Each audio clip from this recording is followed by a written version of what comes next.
अब हम अगले प्रश्न में देखते हैं। इस प्रश्न में एक वृत्त में दो जीवाएं दी हुई है।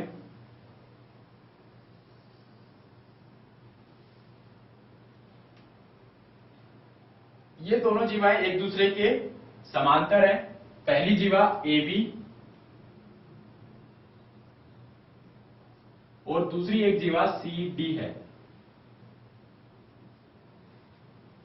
यहां ये कहता है कि ए बी और सी डी एक दूसरे के समांतर है।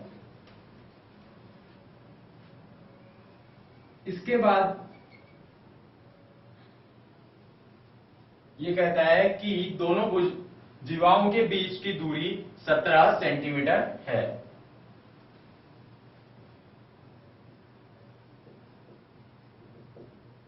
जीवाओं के बीच की दूरी बराबर 17 सेंटीमीटर। दोनों जीवाओं के बीच की दूरी अगर 17 सेंटीमीटर है तो हम ये कह सकते हैं,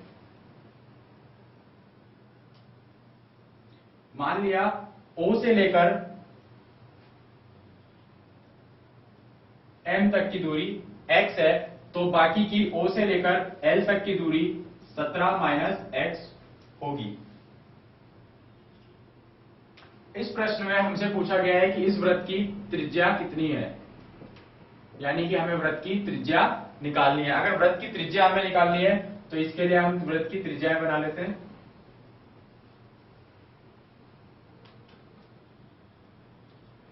मान लिया कि इस वृत्त की त्रिज्या r है,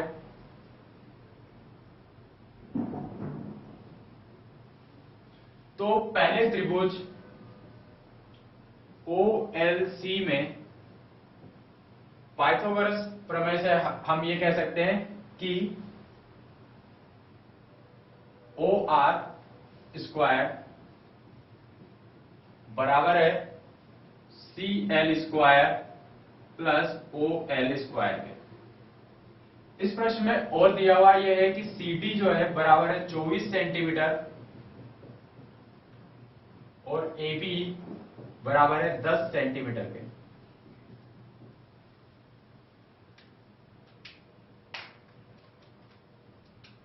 अब देखिए OC स्क्वायर,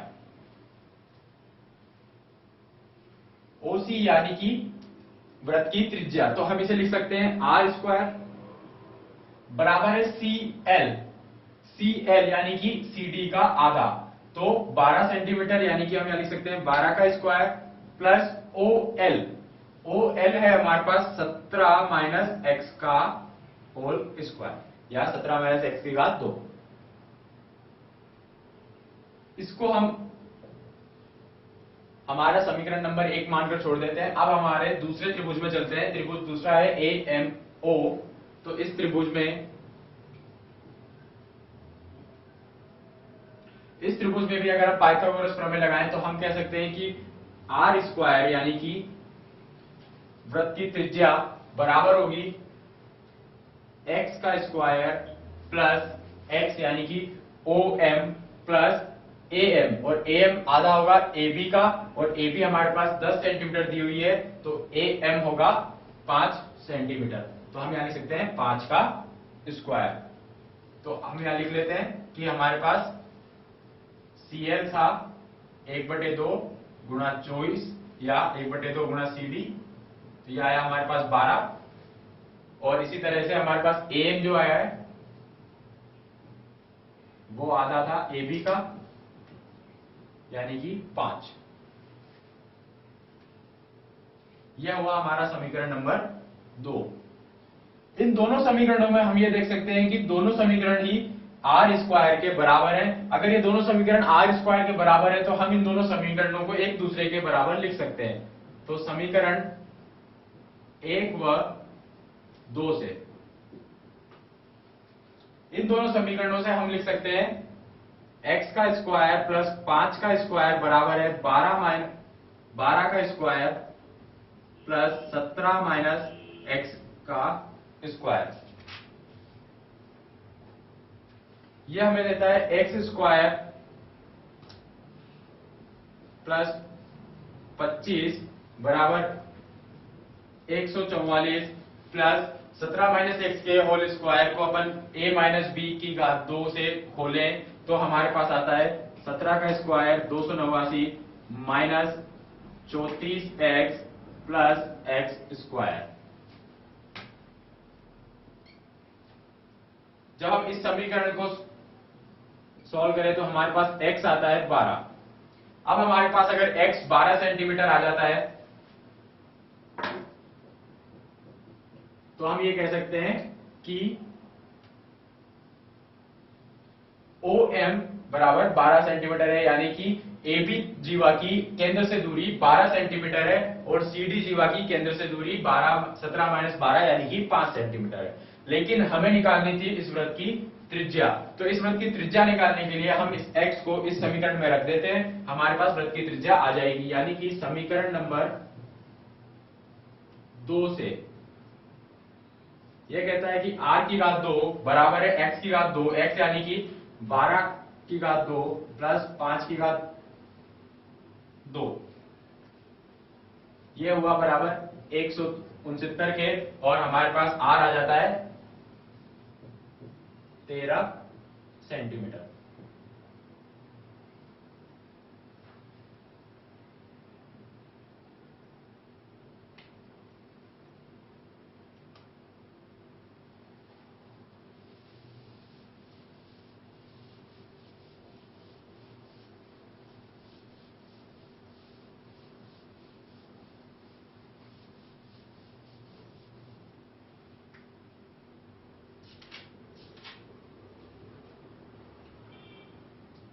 अगले उदाहरण में हमारे पास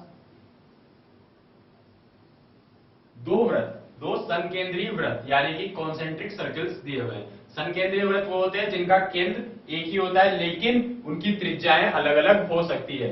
एक ही केंद्र से हम अनंत वृत्त बना सकते हैं, तो एक ही केंद्र से अनंत संकेंद्रीय वृत्त हो सकते हैं।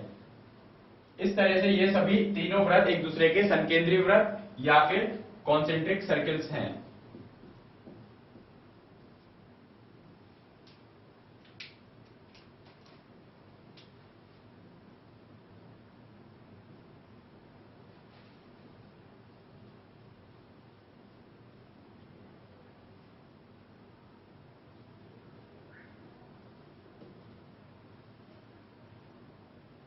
अब इन संकेंद्रिक वृत्तों पर जो हमारे पास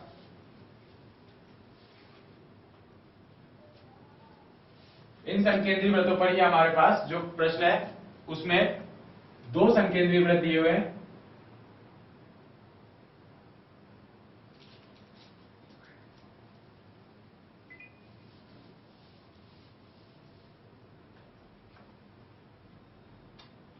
इन दोनों वृत्तों से जाने वाली एक उभयनिष्ठ जीवा खींची गई है।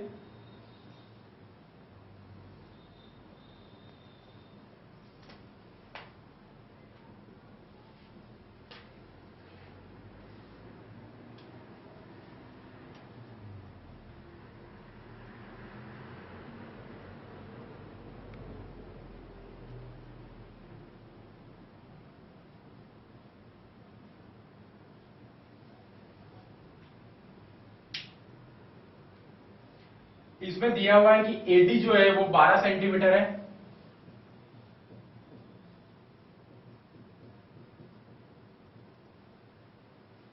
BC 8 सेंटीमीटर,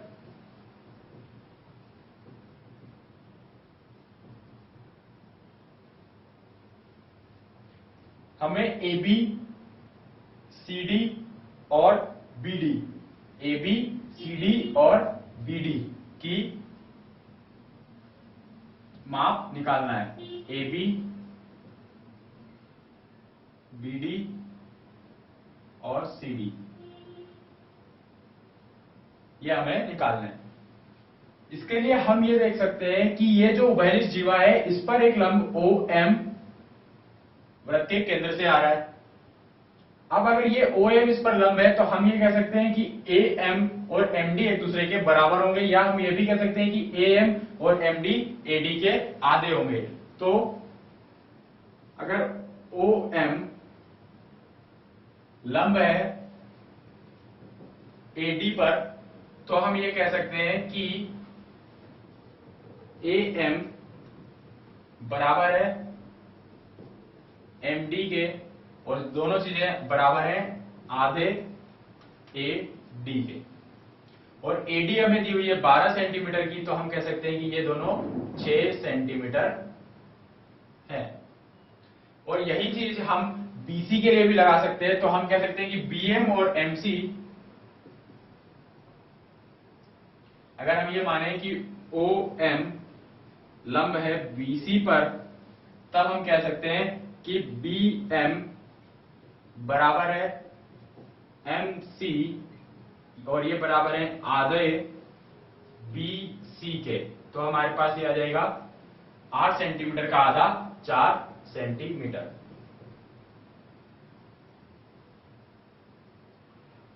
अब हमारे पास BM और MC भी है। अब हमें चाहिए था AB। हम देख सकते हैं कि AB निकालने के लिए अगर हम AM में से BM हटा दें, AB के लिए अगर हम AM में से BM घटा दें, तो हमारे पास AM 6 centimetre minus BM 4 centimetre बराबर 2 सेंटीमीटर मिल जाएगा। इसी तरह से हम AB के बाद CD निकाल सकते हैं।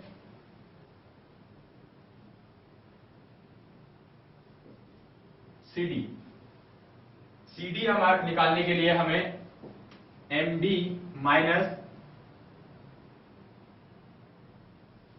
माइनस MC करना होगा। हम जानते हैं कि MD हमारे पास 6 सेंटीमीटर और MC हमारे पास 4 सेंटीमीटर है, तो ये भी हमारे पास 2 सेंटीमीटर की CD हो गई।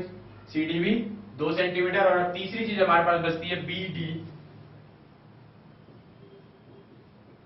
तो BD निकालने के लिए हम BC में CD को जोड़ दें, तो BD हमारे पास होगी BC प्लस CD, और BC हमें 8 सेंटीमीटर और CD हमारे पास 2 सेंटीमीटर है, तो हम 8 प्लस 2 बराबर 10 सेंटीमीटर कह सकते हैं।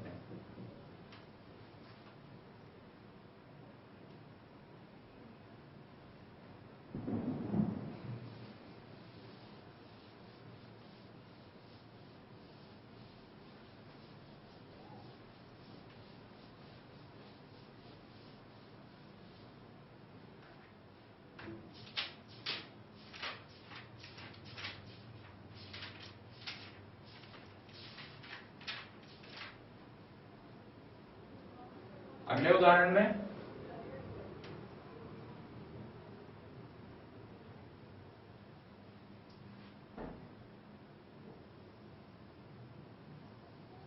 इस एक वृत्त में 2 जीवाएं हैं और दोनों जीवाएं एक दूसरे को काट रही है।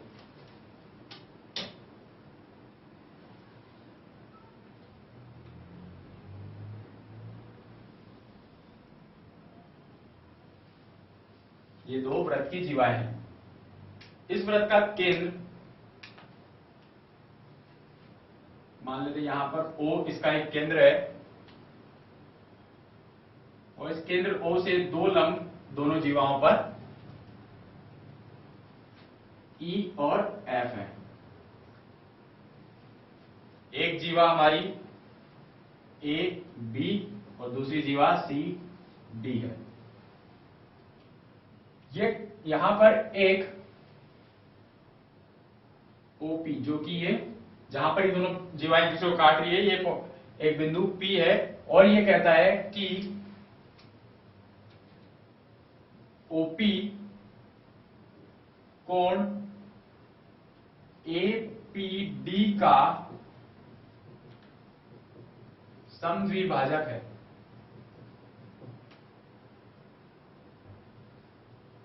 यह हमें दिया हुआ है।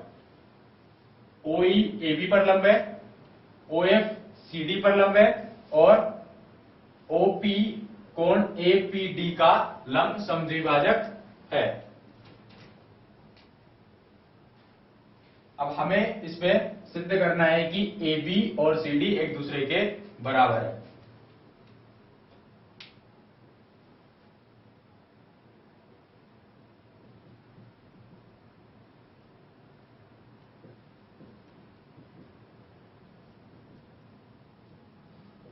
ए बी बराबर है सी डी। इसके लिए अगर हम ये सिद्ध कर दें कि OE और OF एक दूसरे के बराबर हैं, यानी कि दोनों जीवाओं की केंद्र से दूरियां बराबर हैं, तो हम ये भी कह सकते हैं कि दोनों जीवाएं एक दूसरे के बराबर होंगी। इसके लिए हम त्रिभुज OPF और त्रिभुज OPE लेते हैं। इन दोनों त्रिभुजों में OP और OP उभयनिष्ठ है,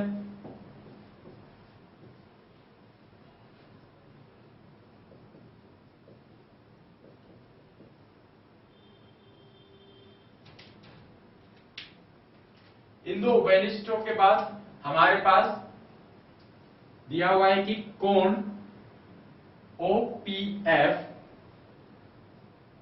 बराबर है कोण OPE के। क्यों? क्योंकि OP जो है वो एक कोण APD का समद्विभाजक है, और अगर APD का समद्विभाजक OP है तो ये दोनों कोण एक दूसरे के बराबर होंगे। इसलिए हम कह सकते हैं कि OPF बराबर है OPE के,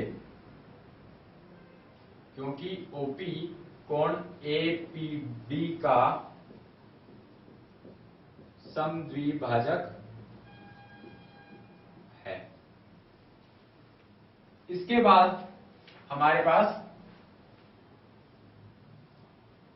ये दोनों कोण 90-90 डिग्री के हैं, यानी कि कोण PFO या OFP बराबर है कोण OEP के, जो कि 90-90 डिग्री के हैं। तो अब हम यहां कह सकते हैं कि SAA या ASA से, यानी कि कोण भुजा कोण से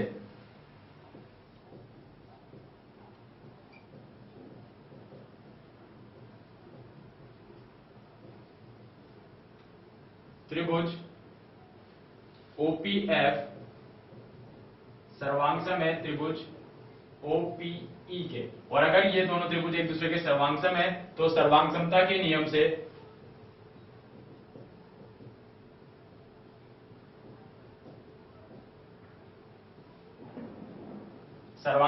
हम ये कह सकते हैं कि OE और OF एक दूसरे के बराबर है, और अगर OE और OF एक दूसरे के बराबर है, यानी कि दोनों जीवाओं की केंद्र से दूरियां बराबर हैं, तो हम ये भी कह सकते हैं कि दोनों जीवाएं AB और CD एक दूसरे के बराबर हैं।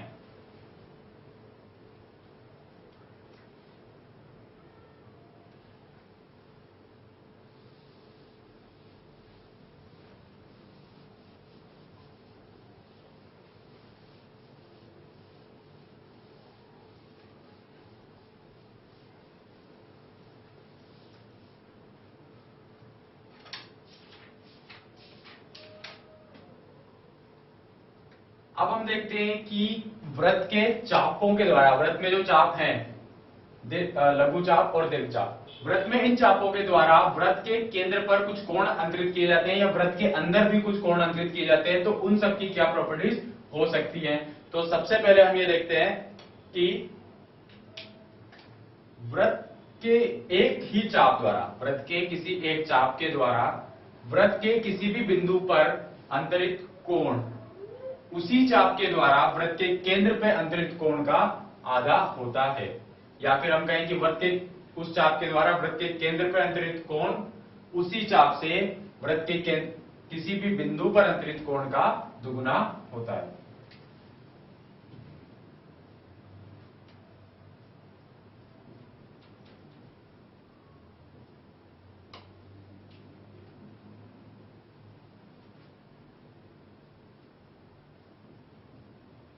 वृत्त के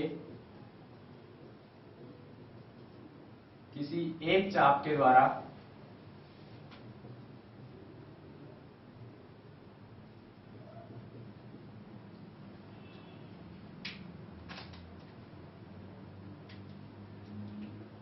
वृत्त के केंद्र पर अंतरित कोण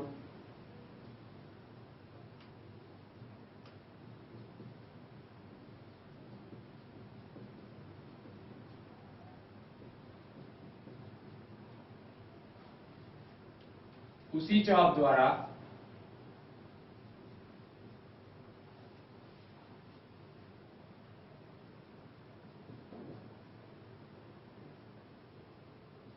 के किसी भी बिंदु पर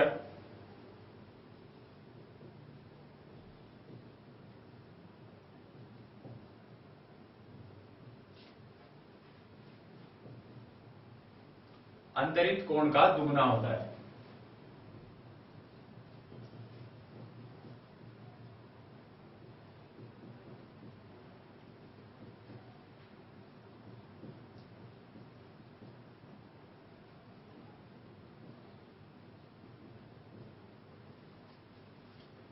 यानी कि अगर हमारे पास ये एक वृत्त है, इस वृत्त में चाप PQ, PQ एक चाप है, इस PQ चाप के द्वारा वृत्त के केंद्र पे अंतरित कोण POQ,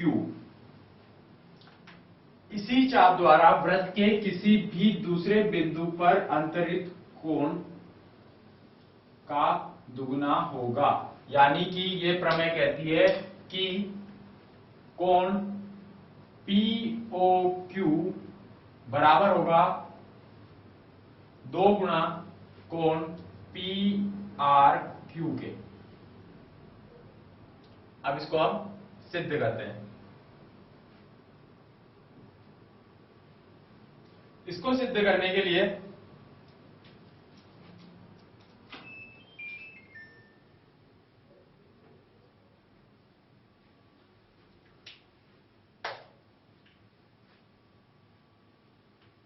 हम एक R से लेकर Rx कोई एक किरण बनाते हैं जो कि केंद्र से होकर गुजरती है।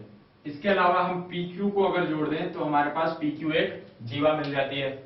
अब हम त्रिभुज POR में, सबसे पहले त्रिभुज POR में अगर देखें, इस त्रिभुज में POR, इसमें हम ये कह सकते हैं कि कोण POX, कोण POX इस POR त्रिभुज के लिए बाह्य कोण या एक्सटीरियर एंगल है, और हम जानते हैं कि बाह्य कोण का मान विपरीत त्रिभुज के विपरीत दो कोणों के योग के बराबर होता है। तो जैसे कि कोण POX एक बाह्य कोण है, तो हम ये कह सकते हैं कि कोण POX बराबर होगा कोण PRO प्लस कोण RPO के।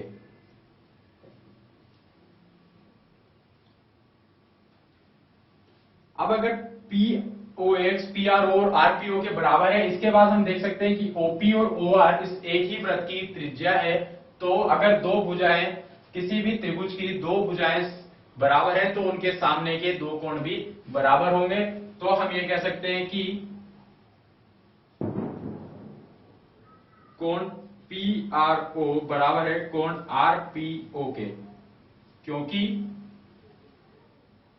OP बराबर है OR के, और किसी भी त्रिभुज में दो बराबर भुजाओं के सामने वाले कोण भी बराबर होते हैं, इसलिए हम कह सकते हैं कि ये दोनों कोण एक दूसरे के बराबर है। अब चूंकि अगर ये दोनों कोण एक दूसरे के बराबर है तो हम यहां पर RPO की जगह पर भी PRO लिख सकते हैं, इसलिए हम कह सकते हैं कि कोण POX बराबर है 2 गुना कोण PRO के। समीकरण नंबर 1। और बिल्कुल इसी तरह से हम त्रिभुज QOR के लिए भी कर सकते हैं। यानी कि अगर हम देखें त्रिभुज QOR में, और बिल्कुल अगर यही काम इस त्रिभुज के लिए भी किया जाए तो यहां पर हम ये कह पाएंगे कि QOX कोण QOX बराबर होगा 2 गुना कोण QRO के। समीकरण नंबर 2। बिल्कुल इसी तरीके से अगर हम इस त्रिभुज के लिए भी करें कि ये कोण इस त्रिभुज का बाह्य कोण है, तो इस कोण का मान इन दोनों कोणों के योग के बराबर होगा। तो बिल्कुल यही काम उस त्रिभुज के लिए किया जाए तो हमारे पास आता है QOX जो कोण है वो दुगना है QRO कोण का। अब समीकरण नंबर 1 और 2 को अगर हम जोड़ दें तो हमारे पास कोण POX प्लस कोण QOX बराबर आता है 2 गुणा कोण PRO प्लस 2 गुणा कोण QRO। POX और QOX दोनों कोणों को जोड़ने पर हमारे पास आता है कोण POQ जो कि केंद्र पे अंतरित कोण है। इसके बाद इसमें अगर हम दो कॉमन ले लें तो हमारे पास बचता है PRO और QRO। तो PRO और QRO को जोड़ने के बाद हमारे पास बचता है कोण PRQ। यही हमें सिद्ध करना था कि POQ कोण बराबर है 2 गुणा कोण PRQ के। यानी कि अगर कोई वृत्त का कोई चाप किसी भी वृत्त के केंद्र पर जो भी कोण अंतरित करता है वो कोण दुगना होता है वृत्त के उसी चाप द्वारा किसी भी बिंदु पर अंतरित किए गए कोण के।